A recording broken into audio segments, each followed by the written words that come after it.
Hi everyone. Today I'm just going to go through some French Revolution art.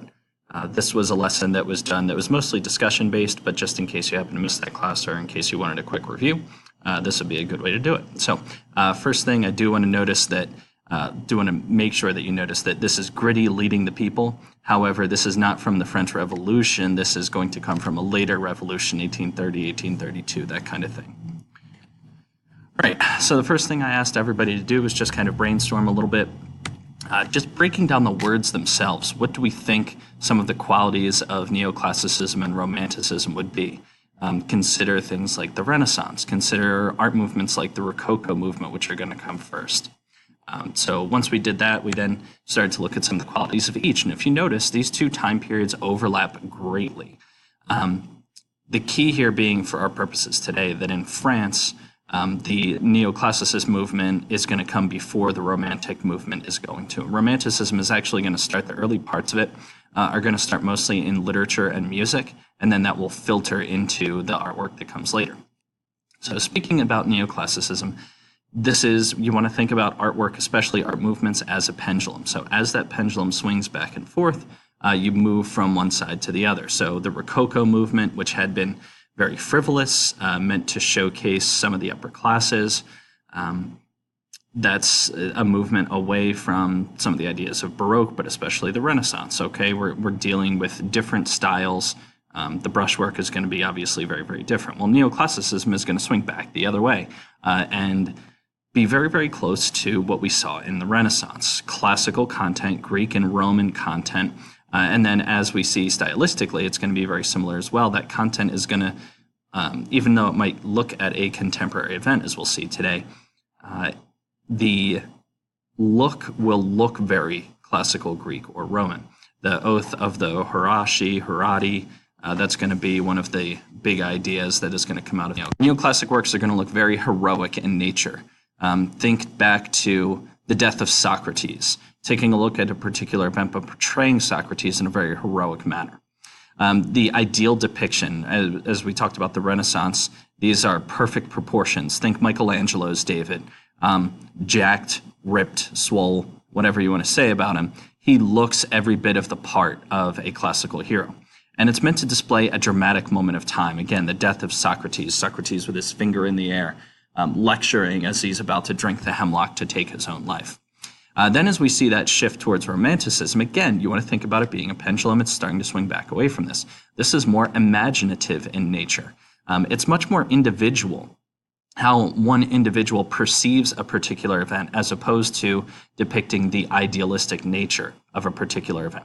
And those events themselves are going to change away from classical content to contemporary events. These are going to be things like the Raft of the Medusa that we'll cover later on. We're also going to see a larger relationship to emotion, meant to evoke emotion in some way. Whether that's showing movement, you're not going to quite see those sharp lines between sections of the artwork themselves. Also, individual versus society, not necessarily the way society would depict a thing, but as a way to evoke emotion in an individual person based on an event.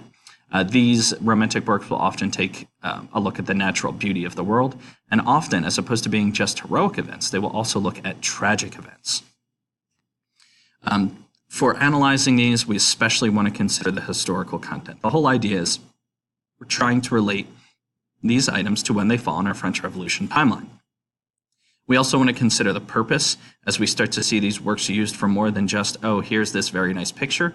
Remember, outside of the Renaissance, we start to see the collapse of the patron system as people start to create artwork for artwork's sake and then be able to make a living doing so as opposed to having some rich patron take care of it for them. Elements of design are going to play a role, and consider how they best represent the French Revolution and which one in your mind does it the best. First one we want to take a look at here is the tennis court oath, Jacques-Louis David. A couple of notes that you want to take care of here. You see all three estates down here at the bottom. The first estate, the clergy. The second estate, notice the silk-kneed breeches and the knee-high socks. And then the third estate, dressed in black. This is the sans-culotte that is going to come around without pants, without these silk-kneed breeches. Notice how everybody seems to be reaching, but there is one gentleman who is not taking part in this outward pouring of emotion. Remember, the tennis court oath We see, driven by the third estate, the bourgeoisie at this point. This is not super radical yet. And these people are declaring that, hey, we're not leaving here without a constitution. We are moving towards a constitutional monarchy. And everybody's kind of proclaiming out with this.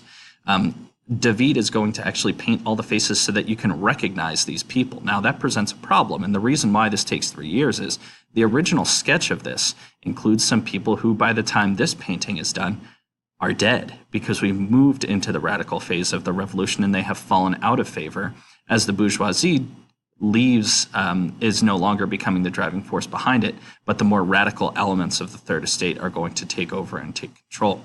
All of those are coming out in this painting, but you see, even though it's depicting a contemporary event, the idea of it being very heroic. You can also see the influence of the American Revolution.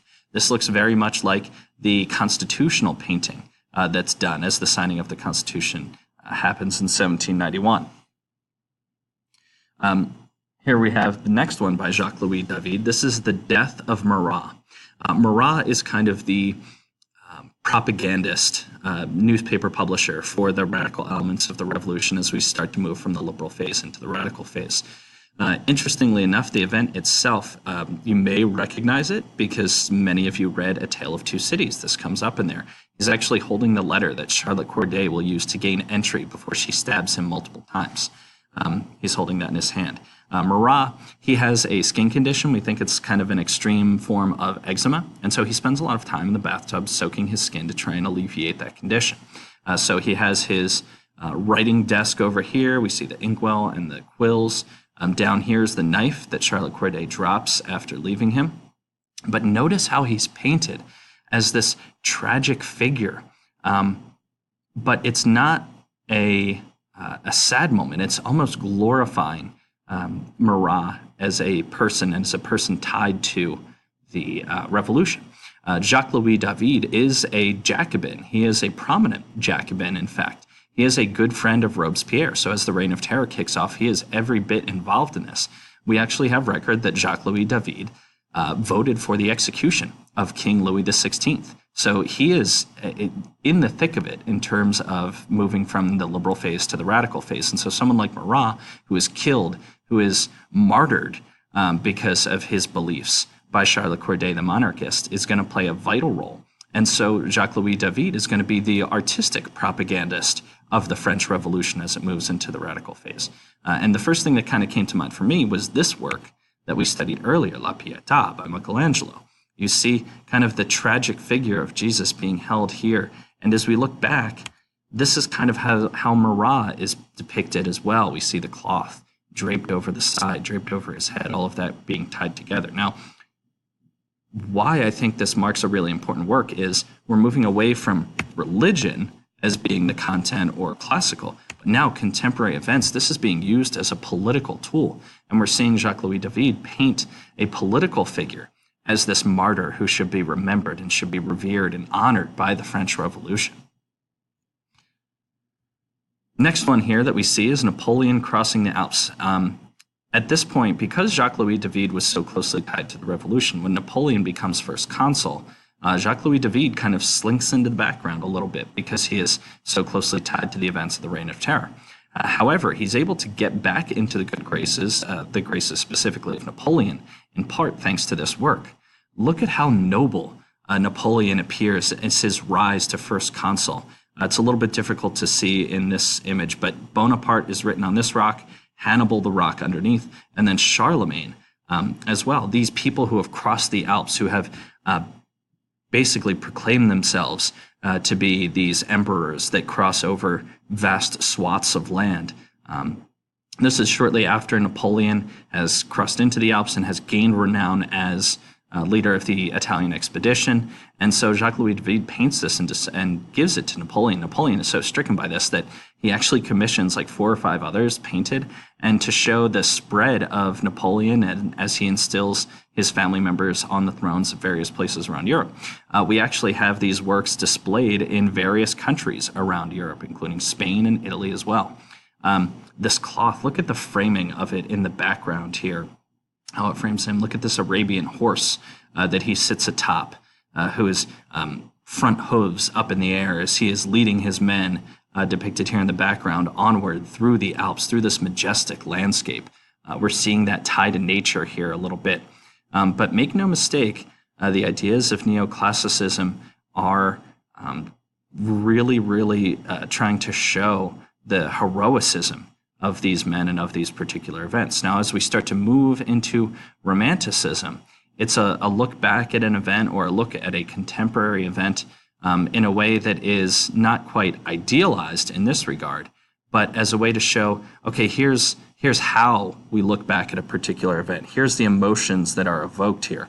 What we see with this particular neoclassic work is the rise of nationalism.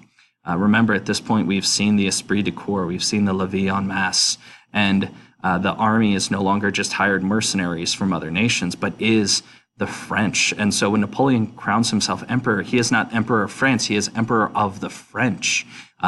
The idea of tying himself to this Enlightenment concept that the people are who give him the authority to rule over them, not coming from God, but coming from the people, the emperor of the French, is depicted quite well, I think, in this work. And that rise of nationalism is really going to be something that's going to carry Europe throughout the rest of the 1800s, starting really kind of with Napoleon's defeat in the Concert of Vienna, or the Congress of Vienna, that comes along in 1815. There is going to be a video clip here. You can view that on your own, but it's taking a look at the flip side of things. So instead of looking at the French side, it's looking at the side of one of these people whom the French conquered, specifically Goya's 3rd of May, 1808. I would recommend that you watch this video. Really does a nice job of showing us the difference between the neoclassic works that we just saw from Jacques-Louis David to this more romantic work. And some of the things just to quickly point out here, notice that lack of clarity in the brushstrokes. Looking at depicting movement, this man has just thrust his hands up into the air. The faces of those who are about to be killed versus the faceless figures, this machinery of war who is doing the actual killing. And the video will take you through a lot of this, and I really recommend that you check it out. That's all we have for French Revolution artwork for today. Have a great day.